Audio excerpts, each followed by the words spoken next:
So today, I'm excited to share the final part of our series called Tell the World. Tell the World. So nasa huling yugto na po tayo. Yugto, yan natutunan ko nung nakaraang linggo, yugto. Nasa huling yugto na po tayo ng ating pag-aaral.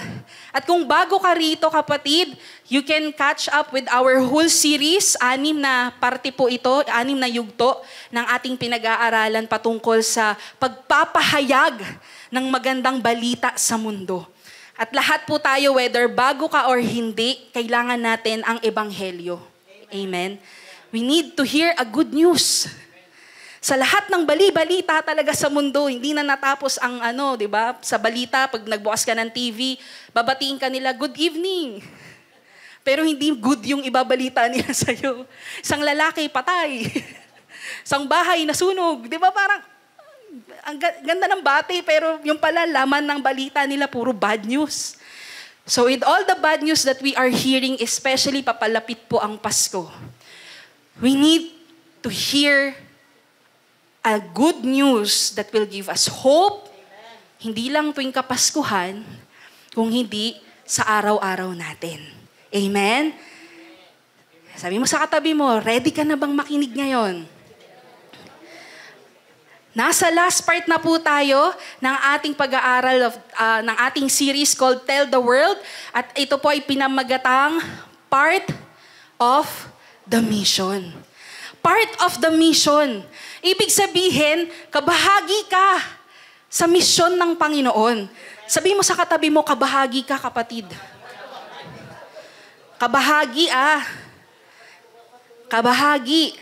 So ibig sabihin, kung lahat po tayo ay kabahagi sa isang napakalaking misyon ng Panginoon, dapat hindi mo katulugan ito, kapatid. Kasi, kapag nakatulog ka, mamimiss out mo kung ano yung role mo. 'Di ba? Ano yung parte mo sa pagiging kabahagi sa plano ng Diyos. Sinong naniniwala dito na may mabuting plano ang Diyos para sa bawat isa? Amen. Pero ako, kapatid, mas naniniwala sa malaking kalooban ng Diyos na hindi lang ang Diyos may kalooban para sa bawat isa, pero yung kalooban ng Diyos para sa bawat isa ay kaparte ng malaking kalooban niya para sa buong mundo. Kaya nga tinawag tayong kabahagi.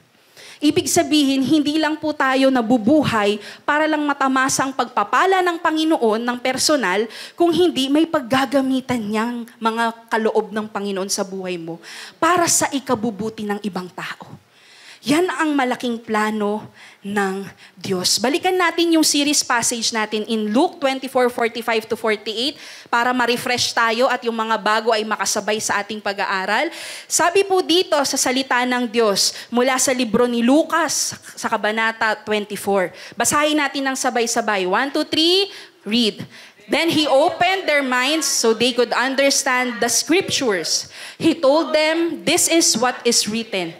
The Messiah will suffer and rise from the dead on the 3rd day, and repentance for the forgiveness of sins will be preached in His name to all nations, beginning at Jerusalem. You are witnesses of these things." So dito pa lang sa pinag-aaralan natin ng 6 na linggo, ito po ang ebanghelyo. Ito po ang good news na kahit dumami ang bad news sa Pilipinas, ito ay mananatiling mabuting balita. Sabi dito na ang balita ng Diyos sa katauhan, di ba, ni Kristo Jesus, ay sabi dito, the Messiah. Sabi ang Panginoon ay magsasuffer at siya ay mabubuhay muli sa kamatayan on the 3rd day. Naniniwala ba tayo dito, kapatid? Na si Jesus ay nagparito, kaya nga, joy to the world. Di ba? Magalak ang buong mundo. May dumating na tagapagtanggol, di ba? Na tagapagligtas. Yan, Savior. Sabi niya, at ang repentance daw po, ito, review na lang natin to. Yung repentance daw po, yung pagbabago ng isip, pagbabago ng buhay ng tao, sabi, for the forgiveness of our sins. Bakit kailangan natin ng tagapagligtas? Dahil kung hindi tayo ililigtas ng Panginoon, tayo ay mamamatay dahil sa kaparusahan ng ating mga kasalanan. Only Jesus is worthy to save us. He's our Lord. At sabi, lahat ito, o itong balitang ito, itong magandang balita, ay dapat ipahayag. Sabi mo sa katabi mo, dapat ipahayag, kapatid. Ipahayag hindi itago. Sabi, ipahayag, kaya nga tell the world. At sabi, kayo ay mga saksi sa mga bagay na ito. So ito po yung pinag-aaralan natin ng buong series. Ayan, nakaka-catch up na po yung mga bago natin. Ito lang po ang ating good news na dapat ipamalita at ibahagi dahil ito ang pinakamisyon ng Panginoon. Ang Panginoon, sabi niya, ang kanyang pinakamalaking misyon talaga ay iisa lamang. Sabi niya sa 2 Timothy 1 verse 9 to 10, He has saved us. That's His priority. To save you and me. To seek which was lost. Hanapin ang lahat ng nawawala. Nawawala niyang tupa. Tingin ka sa katabi mo, mukha bang nawawalang tupa yan? Sabi mo, hinahanap ka ni Lord. Hinahanap ka na ni Lord. At ang sabi niya, hindi ka niya tinawag o hinanap para pagalitan, para husgahan, kung hindi para iligtas. Sabihin mo, naparito si Jesus para iligtas ako. At sabi, hindi ka lang niya iniligtas, tinawag ka rin niya para sa pamuhay ang kabanalan. Wala naman talagang banal sa atin dito, mga kapatid. Hindi ka magiging banal sa pag-praise the Lord mo. Kaya huwag kang ma-offend pag sinabihan ka ng kapitbahay mo, ayan na naman si praise the Lord, hallelujah. Hindi. Banal yan Huwag di pwedeng yan, di ba? Imbitahan kasi banal sila. Hindi. Kapatid, nagiging banal lang tayo sa tulong ng banal na Espiritu.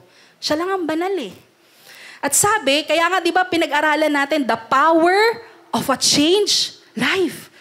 Panorin niyo po yan. Si Brother Marlon ang nag-preach niyan. Kasi kailangan may pagbabago sa buhay natin. Kung dati lumalakad tayo sa kasalanan, dapat sa kabanalan na. From kasalanan to kabanalan. Yan ang kalooban ng Diyos. Hanapin ka at iligtas para ituwid ang daan mo. Amen? Good news ba yun? Kaya bakit maraming tao ang tumatalikod sa Panginoon at tumatakbo palayo sa Panginoon? Kasi kala nila kailangan ni Lord yung pera nila. Kailangan ni Lord ng utusan. Hindi, kapatid. Kung hindi para sa kaligtasan mo at sa kabanalan mo. Sabi dito, but because of His own purpose and grace, it's not because of anything we have done. Kaya hindi natin kailangan maging perpekto bago natin makatagpo ang Panginoon. Kaya kung nandito ka today, maaring nawala ka sa landas, nagbabalik ka muli sa Panginoon, sabi, ang purpose, ang grace ng Panginoon ay mananatiling yun. Para iligtas ka, kapatid, at ilakad ka sa kabanalan. That's in Christ Jesus. His plan and His desire is to show His love and His kindness even before the world began. Even before sin entered men. Yan na ang kalooban ng Diyos. Na ipakita, ipadama ang pag-ibig at kabutihan niya sa lahat ng kanyang likha. Hindi nagbabago po ang Panginoon. Kaya nga ang good news natin, hindi rin nagbabago. Jesus loves you and He has come to save you. So if you feel like hopeless, Jesus is your hope. May pag-asa sa buhay, kapatid. May pag-asang maiba ang direksyon ng buhay mo dahil kay Kristo Jesus. Amen? Yan ang magandang imarites. Kung magiging marites ka, dapat maritel. Maritel the world. Di ba? Hindi ka na marites, maritel. Maritel. You tell the world of His love, sabi nga. And then sabi pa dito sa John 20:21, saan naman tayo nagiging kabahagi sa napakalaking misyon? Kung si Jesus lang ang katangi-tangi, 'di ba, na tagapagligtas. Sabi ni Jesus sa kanyang mga disipulo, nung siya'y nabuhay muli after the third day, nagpakita siya. Ibiruin mo, may namatay, tapos nagpakita sa'yo on the third day, anong mararamdaman mo? Ba matatakot ka? O, di ba patay ka na? Di ba nilibing ka na namin? So imagine yung gulat at takot ng mga disipulo niya no nagpakita si Jesus 3 days after siyang nilibing. Sabi, He showed them His hands and side, patunay na siya ay talagang nabuhay muli. Natakita nila siguro kung ako nandun, tapos pinakita ni Jesus, gaganunin ko rin. Totoo ba, Lord? Hindi ba tricks yan? Di ba? Parang nakaka-intriga, curiosity ba? Parang totoo bang butas yung tagiliran ni Lord? Yun, pinakita niya sa disipulo niya. And the disciples were overjoyed when they saw the Lord. And this is what Jesus told them. Hindi lang siya nagpakita at nagpatotoo na siya ay ang Mesiyas na sinabing mabubuhay muli pag siya ay namatay sa krus. Sabi dito, binigyan niya ng komisyon. Pag sinabing komisyon, kapatid, hindi konsumisyon na. Kaya dapat walang Kristiyanong nangungonsume dahil tinawag sila ni Lord. Ang binigay sila, komisyon. Ibig sabihin, gawain. At ang sabi niya sa verse 21, peace be with you. Sabi mo sa katabi mo, peace be with you. Peace. Peace be with you. Sabi niya, as the Father has sent me, I am sending you. Sa Tagalog, katulad ng pagpapadala ng Ama sa akin, ganun ko din kayo ipapadala. So truly, that's the plan, the purpose of God for our lives, for us to be sent out. To be sent out, kapatid. So hindi ito parang option lang, suggestion ni Lord na tell the world. Share the good news. Preach the gospel. Hindi lang to basta suggestion lang ni Lord. Sabi niya, commission, ibig sabihin, tinatalaga ka niya sa isang gawain at sinasabi niya, humayo ka. Hindi lang basta magpakarami, hindi humayo ka at ipahayag ang ebanghelyo. The same way Jesus was sent by the Father, Jesus is now commissioning you to be sent out to the world. Amen? Kaya part ka ng mission. Sabi mo sa katabi mo, part ka ng mission. Parang humihina na po ang boses ng mga tao ngayon. Inulit pa niya. Sabi niya sa John 17:18, as you sent me into the world, Father, I have sent your disciples to the world. So ibig sabihin, the authority was given by Jesus for us to preach the good news. Sabi, ipahayag ang magandang balita na nasaksihan mo. Alright? So mapag-aaralan natin today that we are not just called to serve, but we are also called to be sent out. Hindi ka lang tinawag para maglingkod. Okay na ako dito sa loob ng simbahan, Lord. Naglilingkod naman ako. Pero kailangan din natin magpahayag. At hindi tayo pwedeng magpahayag kung walang mag-go.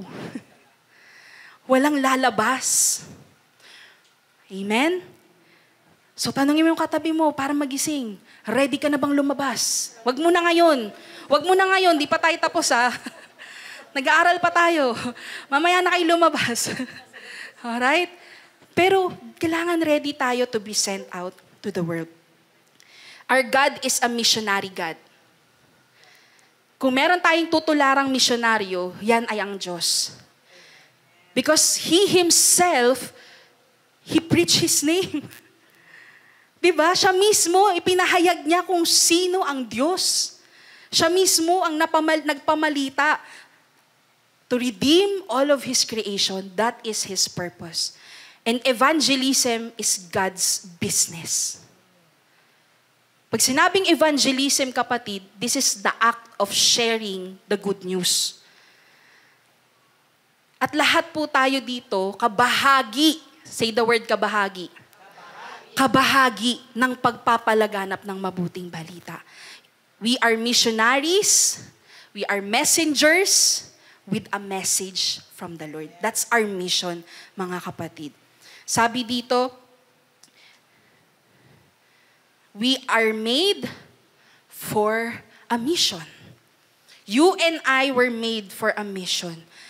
It is believed, mga kapatid, sabi ng ibang mga pastor, pinaniniwalaan na merong 5 purpose ang buhay ng tao.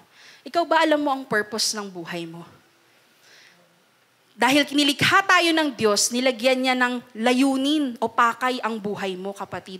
At sa mga tinuturo sa atin, may mga pastor nagtuturo na 5 ang purpose daw ng buhay ng tao. Una sa lahat, ang purpose ng life mo is to worship God. Nilikha ka para sambahin ng Diyos. Pangalawa, nilikha ka to have fellowship with one another. Ibig sabihin, maging parte ka ng pamilya ng Diyos. Kaya nga tinatawag natin kapatid, kapamilya, kapuso. Lahat na yun, no? Diba?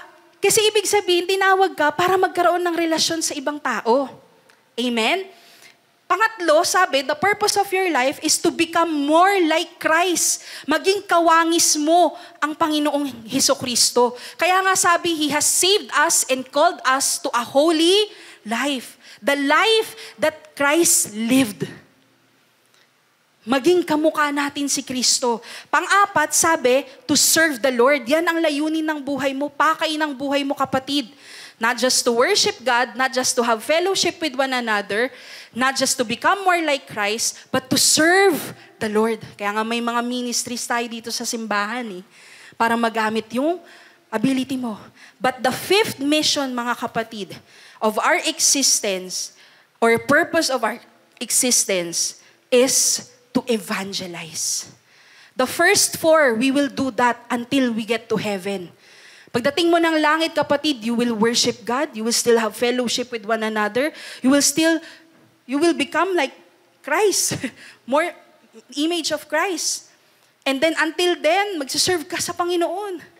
But the 5th purpose ng buhay natin, we can only get to do that while we are here on earth. The mission to evangelize, to share the good news, is habang nabubuhay ka. Because that's something na hindi mo pwedeng gawin pag nasa langit ka na, kasi ligtas na lahat dun Para saan pa yung Savior doon kung naligtas naman na silang lahat na nasa langit? 'Di ba? Kasi sa heaven, hindi makakalusot ang kasalanan dun Kaya hindi ka pwede doon, Lord, pag nandiyan na lang ako sa langit, diyan ako mag-share ng faith ko. Hindi na natin kailangan ng faith pagdating natin sa langit, kapatid. Habang tayo'y nabubuhay dito sa lupa, yan ang kailangan ng mundo. Kailangan ng mundo ng pananampalataya. Na ang kaligtasan nila ay nasa tagapagligtas na si Hesukristo. Amen? Amen. Tingnan mo yung katabi mo. Gising pa ba? Alright. So, those 5 things, sabi, we are gonna focus on the last one. Kasi yan yung kailangan nating magampanan na bahagi ng purpose ng Panginoon para sa bawat isa. So how does He use us? How does God wants us to join His mission? Sabi sa 2 Corinthians 5:19-20. Let's read it together. 1, 2, 3, read. That God was reconciling the world to Himself in Christ, not counting people's sins against them. And He has committed to us the message of reconciliation. We are therefore Christ's ambassadors, as though God were making His appeal through us. We implore you on Christ's behalf, be reconciled with God. Ito talaga ang plano ng Panginoon, ang mission niya, 'di ba? Patawarin ang tao sa kanilang kasalanan. Iligtas sila sa kamatayan. Kaya nga pag sinabing reconcile, pinagbabati. Kaya nga ang sabi ng Panginoon, peace be with you. Hindi lang to basta, yeah man, peace. Hindi ganun. Hindi ganun peace be with you, kapatid. Pag sinabing peace be with you, nakikipagbati ang Diyos sa'yo. At ikaw ay nakikipagbati din sa Diyos. Nakikipag-isa ka. Kaya nga pag sinabing reconciliation, kapatid, ito yung may pagpapatawad.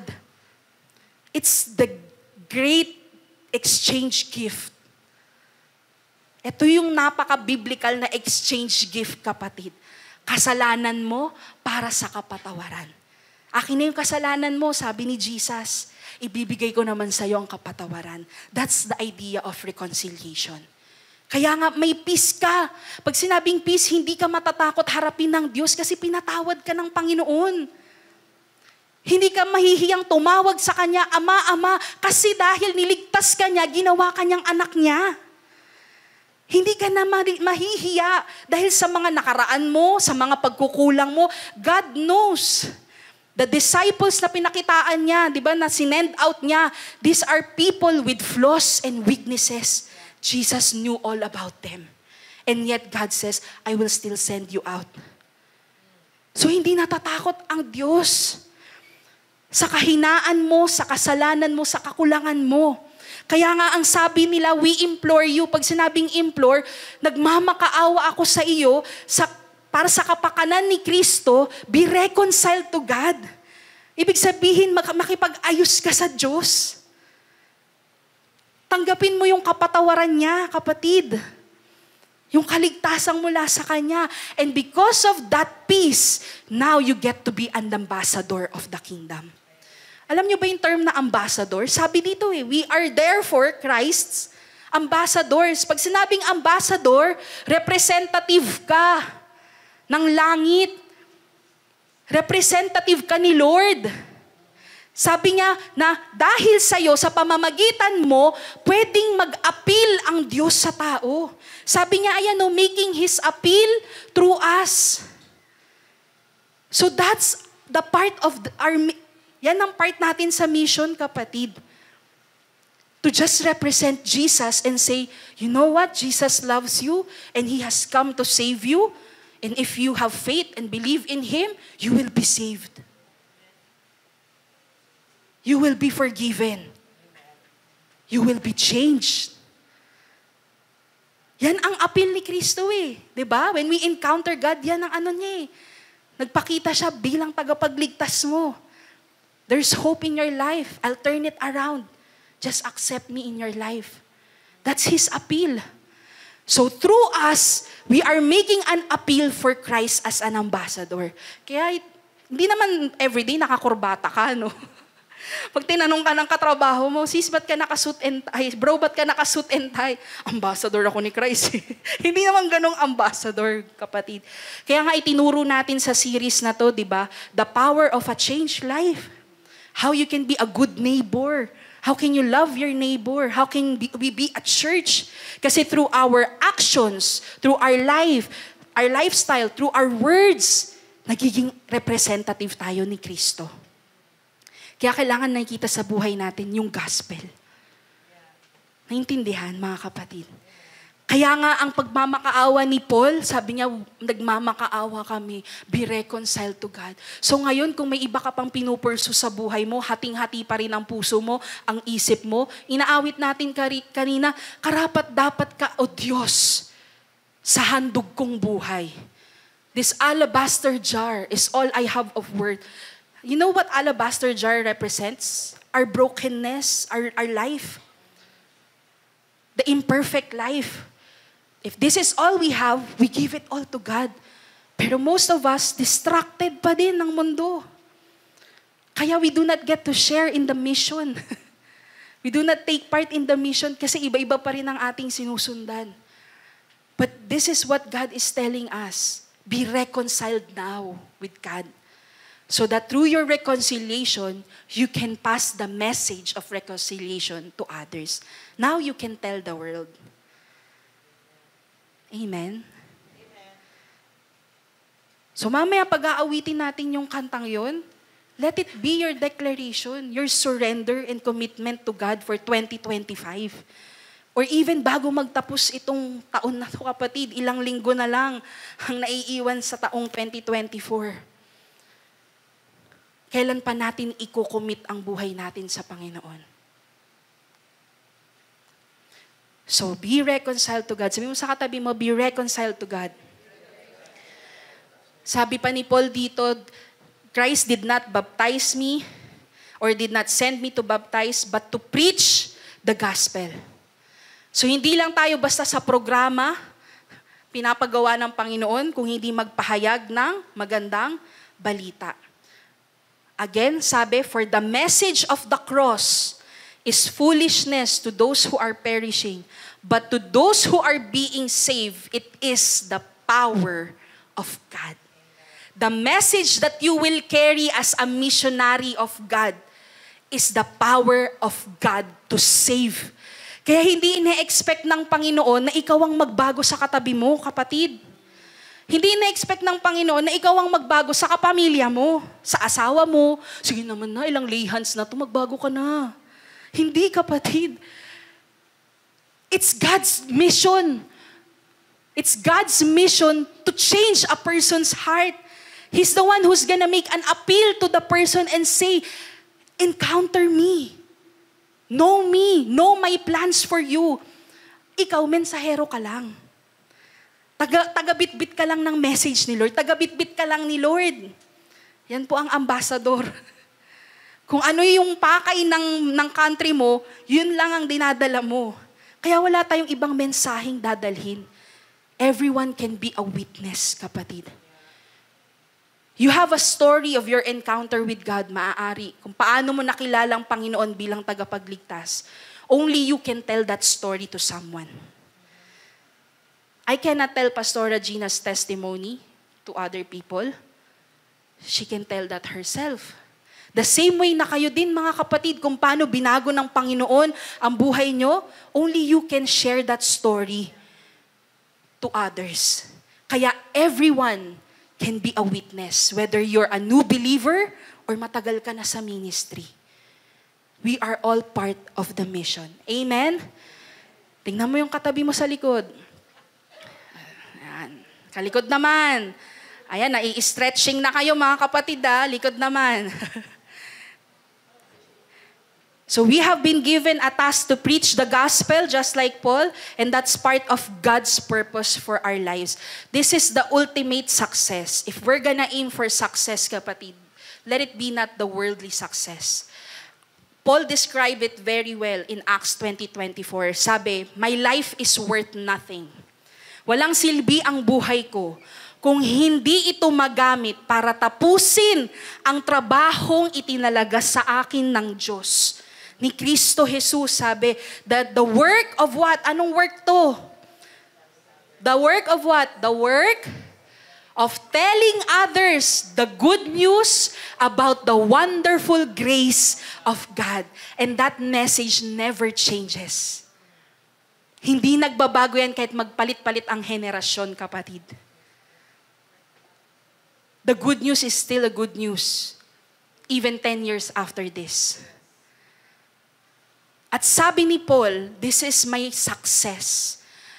I will truly be successful if my life finishes my assignment, my mission. And that is to tell others.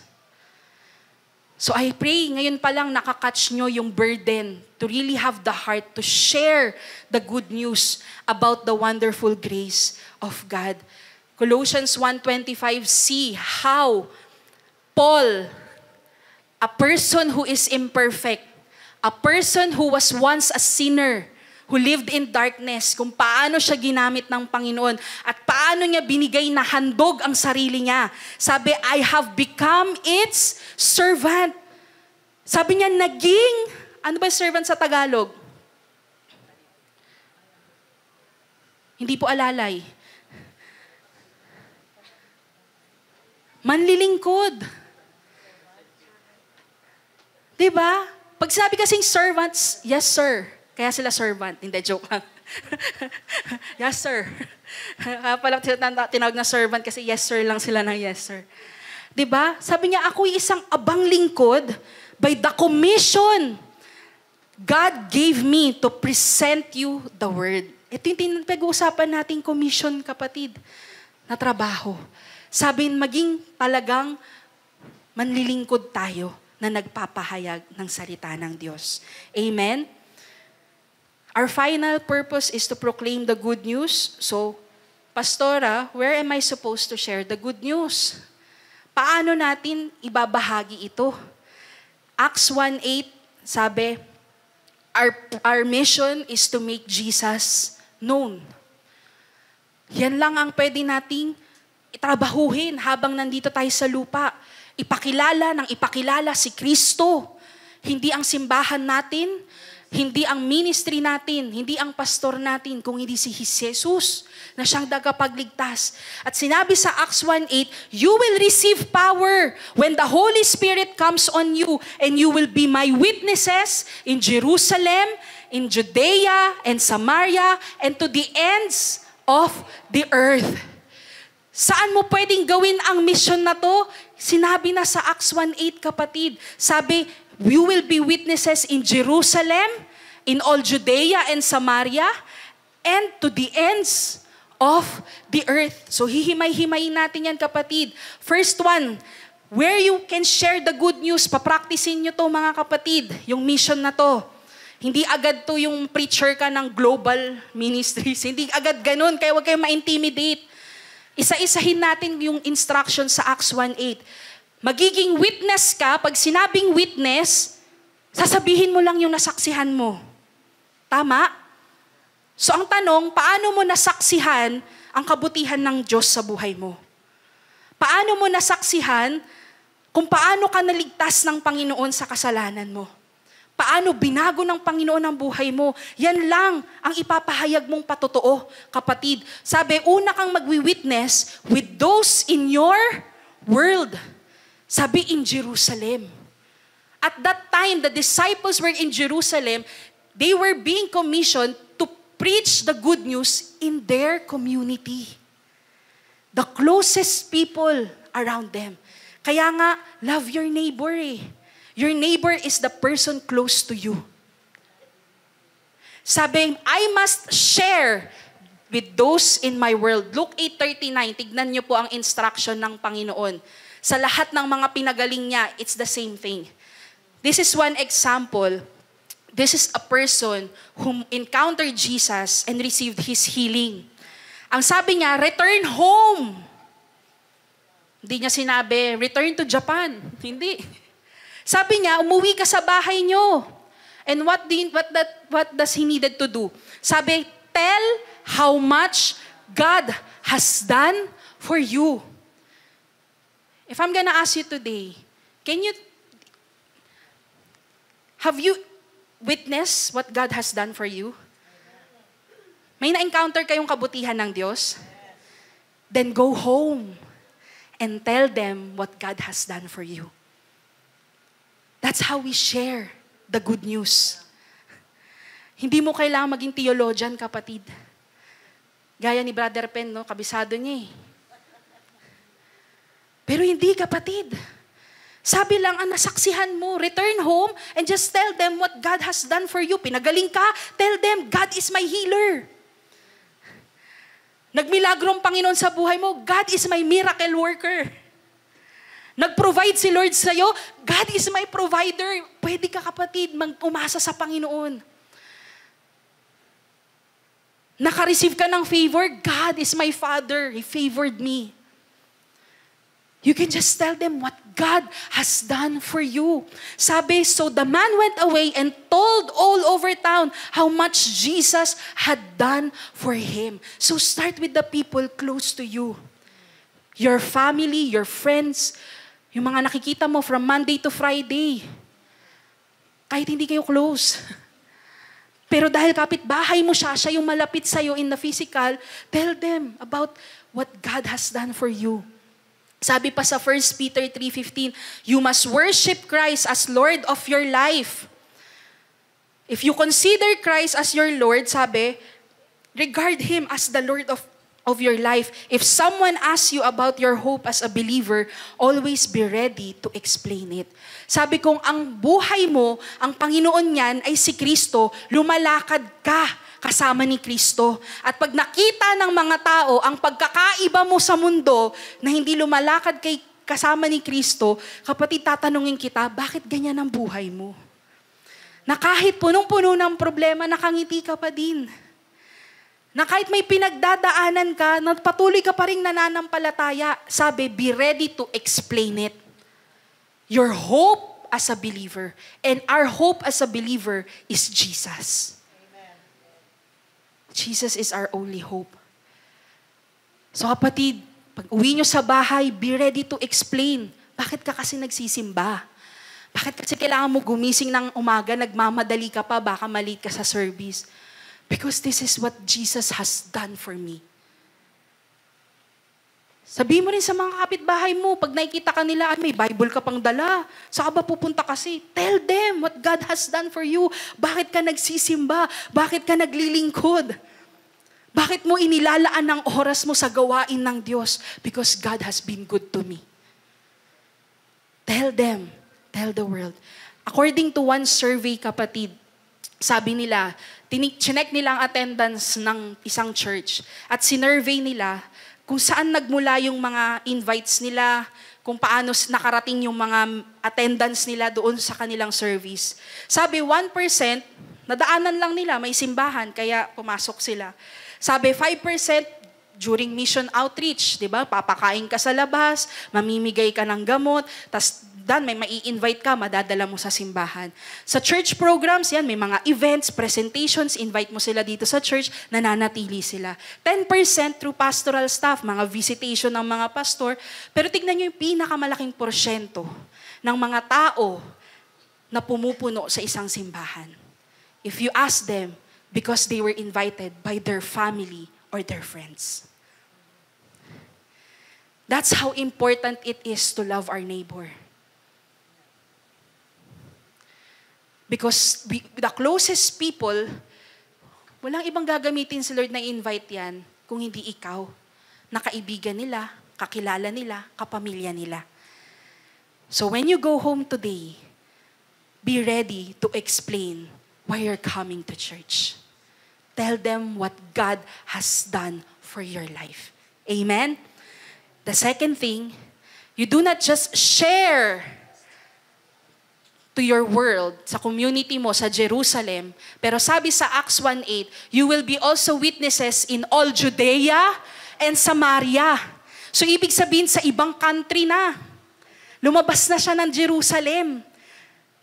So tayo din kapatid, hindi lang tayo tinawag to share the good news and to have a mission sa bahay natin, sa school natin, sa mga kaibigan natin, but even to the people outside our comfort zone.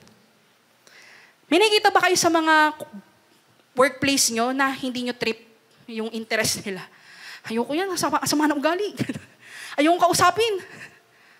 So paano nila malalaman about the Lord kung ayaw mo silang kausapin, kapatid? Kung hindi mo sila lalapitan, we cannot spell good news without go. We cannot spell gospel without go. And we cannot spell God without go. So that one word, go, God is saying, go out of your comfort zone. Go talk to them. Ikaw ang unang makipag-usap sa kanila, kapatid. And let the Holy Spirit in His power open an opportunity for you to share about the Lord.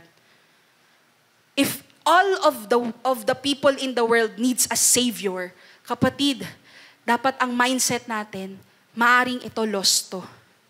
The reason why we do not share sa mga taong hindi natin kakilala or sa mga hindi natin katrip, 'di ba? Yung hindi natin gusto yung ugali, kaya natin hindi na share sa kanila, may mga reasons daw yan eh.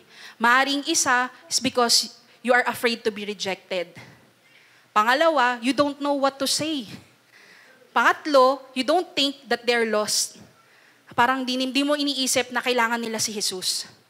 But let me tell you now, the reality is, we all need Jesus. Kung nakausap mo at kilala nila si Jesus, good. At least na make sure mo, kilala pala niya si Jesus. Paano kung hindi? So, sinong magpapahayag sa kanya kung hindi ang nakakakilala kay Jesus? Kaya sabi mo sa katabi mo, go. Wag mo na ngayon. Baka mag-alisan kayo. Wag mo na ngayon. But that go is you have to dare. Pag sinabing dare, kailangan mong i-challenge yung sarili mo, kapatid, to go outside your comfort zone, beyond your friends, beyond your family. So, hindi dapat kayo lang yung nag-uusap. Alam mo ba si Lord? Kilala na nila si Lord, nasabi mo na eh. Pero yung nandun ba sa kabilang kanto, nakilala na ba niya si Lord? Hindi pa. Sabi nga sa 1 Corinthians 9:22, take Paul as an example kung paano siya nagkaroon ng burden to go beyond his same kind of people. Sabi niya, when I am with those who are weak, marami pa yan eh, I share their weaknesses. For I want to bring the weak to what? To Christ. Kasi yan lang naman ang mission natin, kapatid. Maipakilala si Kristo sa kanila.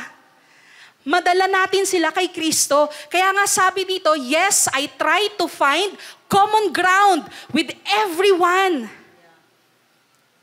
With everyone doing everything I can to save some. Sa abot ng makakaya ni Paul, lahat ng klase ng grupo, kinausap at sinamahan niya. At pag meron siyang common doon, I believe, one way or another, at least one thing may common tayo sa lahat ng tao. We all feel hopeless. We all feel tired. We all feel dissatisfied. We're all lost. We're all looking for something to fill us. Find something, a common ground where you can say, Jesus can be that in your life. That's how Paul shared it. To the weak, I became weak. To the poor, I became poor. To the Jews, I became Jews. To the Gentiles, I became a Gentile. The ministry is for the believers. The mission is for the unbelievers, kapatid. So hindi lang tayo basta to serve in the ministry, okay na. That's for the believers to edify them. But the mission is for those who don't know God. Kaya you must dare to reach beyond your world. Sabi mo sa katabi mo, dare to move. Dare to go. Sabi pa sa 2 Corinthians 4 verse 5, you see, we don't go around preaching about ourselves. We preach that Jesus Christ is Lord. Sabi ko nga, hindi nagbabago eh. Kahit na anong book sa libro, iisa lang ang message nila, isa lang ang pinipreach nila. Kahit iba-ibang apostol yan, iba-ibang disipulong sumula, iisa ang pinipreach nila. They preach about Jesus Christ. Kaya wala kayong ibang dadalhin sa mga tao kung hindi si Kristo. Hindi ang katalinuhan mo, hindi ang abilidad mo, hindi ang kayamanan mo. Kaya don't think na kapag nagkaroon tayo ng mga mission outreach, peperahan ka dyan para may pamigay sila. Hindi, kapatid. Kaya nga sabi din ng mga ng mga disipulo ni Kristo, silver or gold, I have none. Wala akong kayamanan. But what I have, I give you Jesus. Wala akong kayamanan, wala akong pilak at ginto. Pero kung anong meron ako, yan ang ibabahagi ko sa'yo. Binahagi nila si Jesus. If you have Jesus in your life, you have something to share to the world. Amen? Sabi, for I was hungry and you gave me something to eat. I was thirsty and you gave me something to drink. This is Jesus saying, I was a stranger and you invited me in. I needed clothes and you clothed me. I was sick and you looked after me. I was in prison and you came to visit me. That's why the church has mission outreaches, because we go beyond these four walls and meet those people who are in need. And we give them Jesus. And what we do for the least of them, yung mga taong ayaw natin minsan samahan, ayaw natin kausapin kasi ang dumi. Kasi ang balahura nila mamuhay. Kasi ang gulo-gulo nila, ayaw kong makipag-usap. Kapatid, sabi kapag nga pinakain mo yung gutom, parang pinakain mo na rin ng Diyos eh. Yan ang sabi sa salita. Pag pinainom mo ang nauuhaw, parang pinainom mo na rin ng Diyos. Pag dinamitan mo ang nakahubad, parang dinamitan mo na rin. What you do for the least of this, you do for me. Yan ang sabi ni Lord. So kapag may mga mission, give yourself to the mission. Dare to reach beyond your world. And then the last thing, you do not just share, you do not just dare, but you must care about the world. Sabi sa Acts 1:8, you will be my witnesses not in Jerusalem, not just in Jerusalem, not just in Judea and Samaria, but to the ends of the earth. Kaya huwag kayong magtataka, kapatid, pagka nagkakaroon ng opportunity para makapagbahagi kayo sa mga taong nasa kabilang ibayo. Dati hindi siya posible kasi imaginein mo kung yung camel mag-go around the world. Baka pumatag na yung likod niya sa tagal ng pagkakaupo mo, di ba? Punta daw tayo sa Japan. Nasa Jerusalem sila. Punta daw tayo ng Asia. Camel lang ang meron sila. Wala pang Grab nun. Wala pang eroplano. Imaginein mo, camel. Di ba? Sa tagal nilang nakaupo, pumatag na yung 2 bukol ng camel. Ngayon, posible na siya. Paano? We have social media. Your post can reach foreigners, other nations, other races. Pag nag-viral ka pa, di ba? Makapunta ka ng Hollywood. Hollywood agad no? So it's possible now. And let me tell you now, make use of your social media wisely.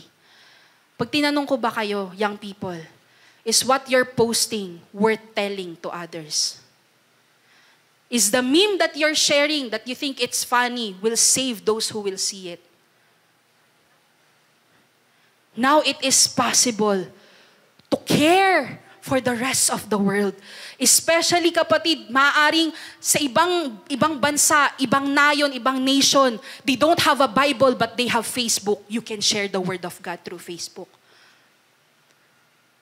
Maaring ibang continent, kapatid, hindi sila pwedeng mag-worship, but they can only go into Instagram or TikTok and they can see your worship, you singing worship, and they are being blessed by you. Young people, make use of your social media. You are an ambassador of Christ. What you post represents Jesus. So you have to have the care kung sino makakakita niyan. Amen? So I must care. Sabi pa sa Mark 16:15, this is another command of Jesus. He said to them, go into all the world. Say the word, go. Go. Go and preach the gospel to all creation. Sino ditong mahilig mag-travel? Biglang nawala yung mga travel buddies ko dito. So the next time you travel, lalo kung outside of the country yan, look for opportunity where you can share Jesus. Maari yung katabi mo sa eroplano, katabi mo sa train. Kapatid, nangangailangan ng hope yan. You can share about Jesus. I remember one of our sister here, galing siya sa flight niya from other country, I think Canada or US. Pagbalik niya dito sa Pilipinas, may invite agad siya na puti. Dinala niya rito to attend the service. Ewan ko kung naaalala niyo yun, pero nagkaroon tayo ng guest na puti. So paano niya napapunta dito sa Pilipinas yung puti? Yung pala, katabi niya sa eroplano.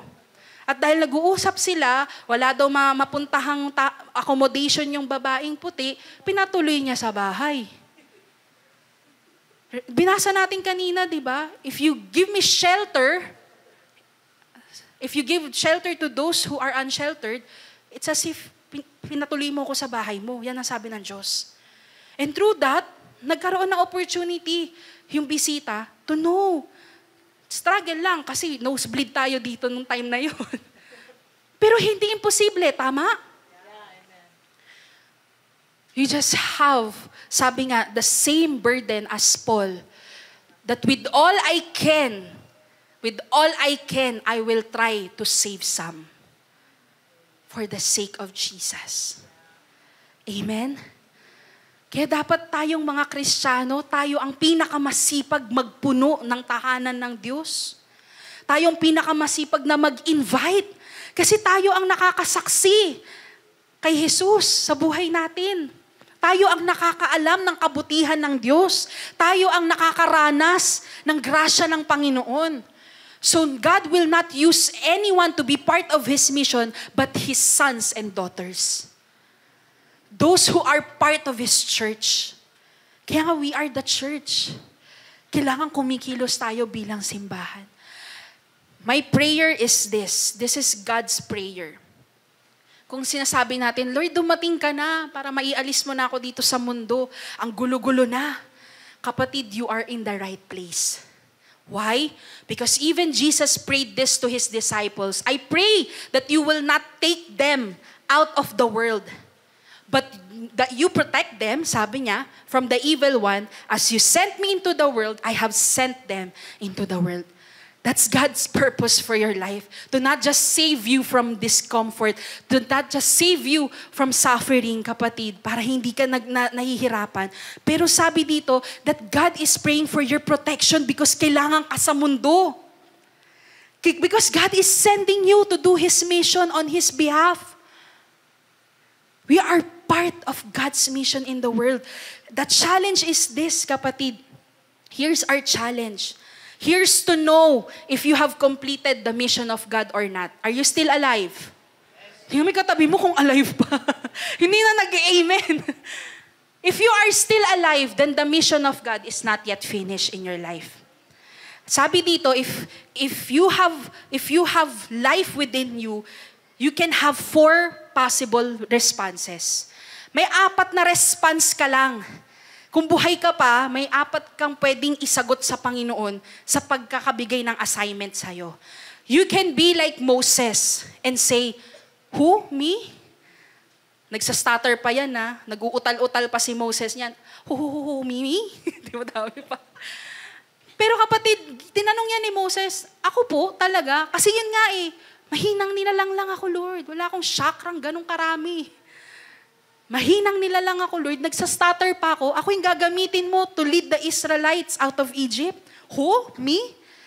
Sino dito minsan yan ang sagot? Ako? Talaga, Lord? Ako? Magpipray? Lord, ako talaga mag-share? Ako natanong ko na rin niya. Ako?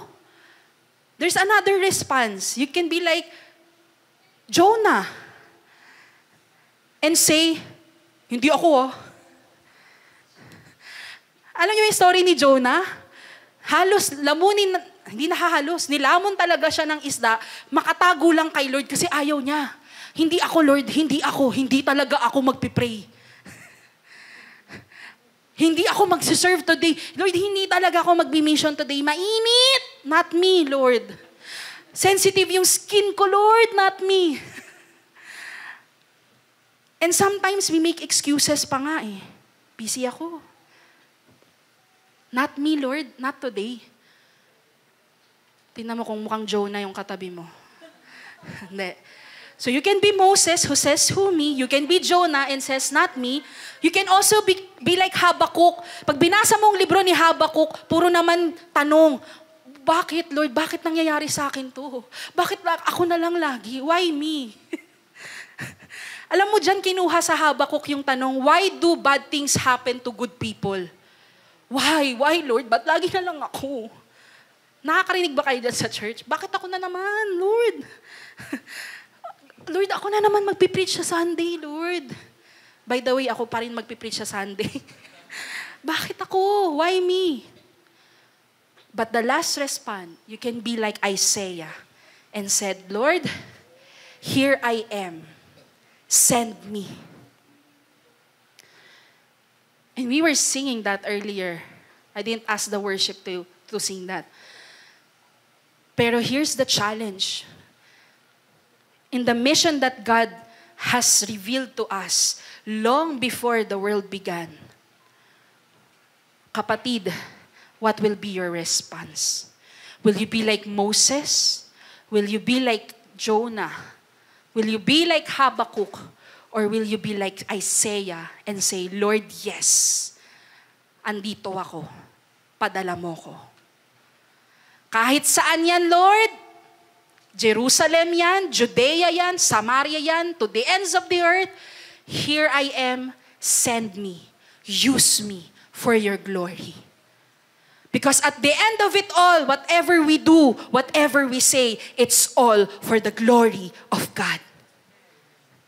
Not for ourselves, not for our church, not for your pastor or your ministry. It's all for the glory of God.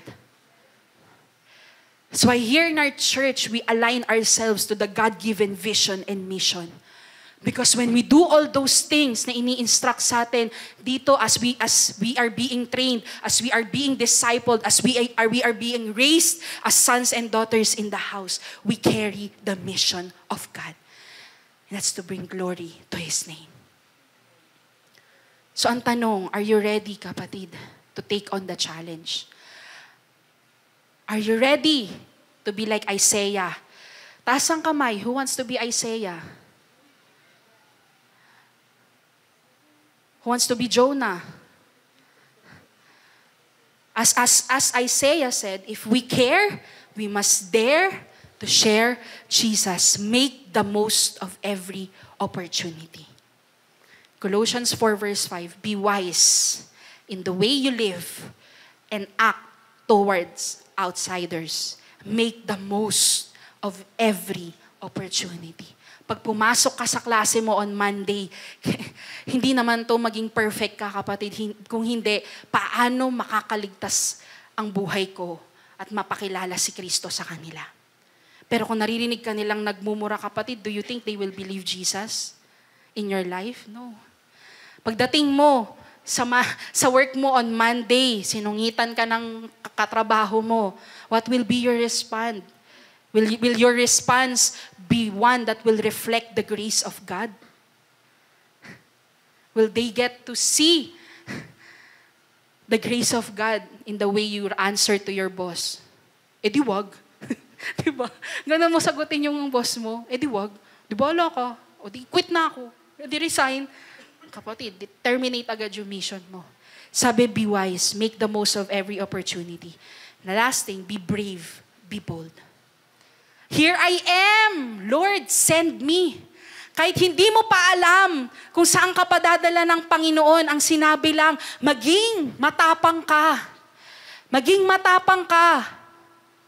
Do not be afraid. Do not be discouraged. Sabi, be brave and be bold. Kasi sinabi sa 2 Timothy dito, sabi, with me, the strength of God that gives you, be ready to suffer with me for the sake of the good news. Yan ang sinabi ni Paul kay Timothy. Never be ashamed. Be bold. Do not be intimidated. Be bold. Never be ashamed to tell others about our Lord.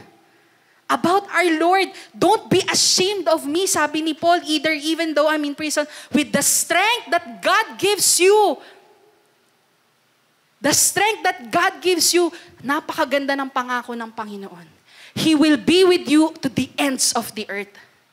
That's His promise. I will be with you to the ends of the earth. And His presence will give you strength and sustain you in the mission. Sabi, the strength that God gives you, be ready to suffer with me. So be brave, kapatid.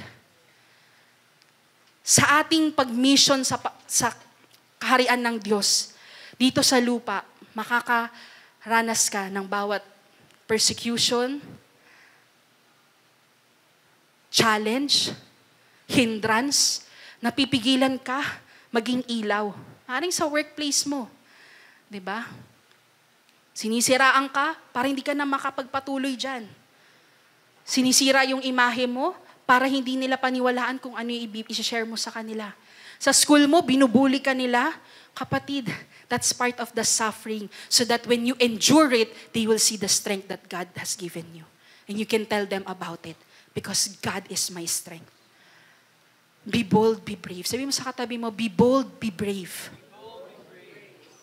As we end this one, kapatid, as we end our series, tell the world, God desires for every believer to reach the world with the gospel.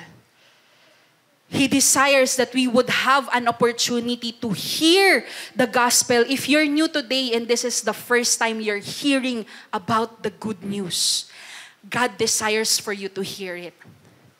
That Jesus has come to save the world. That through your belief in Him, that through your faith in Him, by believing that Jesus has died for you and He rose from the dead, kapatid, there is forgiveness of sins and you can have a new life in Christ. Receive that by faith. If this is the first time you're hearing it, God has good plans for your life. And He has a purpose for that life. I pray that you will encounter Him, and as you encounter Him, you can share that to the people around you. I want to encourage you today to consider that God has a plan for you. For each of you, mga kapatid. You are a part of the plan to share the gospel and make disciples, to encourage others to be followers of Christ from all nations. Your life is a testimony. No matter how much brokenness you've felt, how much hardship that you've gone through, your testimony of an overcoming can be good news to others. The way God delivers you, the way God will give you breakthrough is the same story that you tell the people. There's hope in you. There's hope for you. There's hope for you, kapatid. And that's what the world needs today. For them to know that there's hope in Jesus. So if this is God's desire for all of us, whether you're new or you're old in your faith, let it be your commitment, kapatid, to be part of the mission and respond to the challenge today.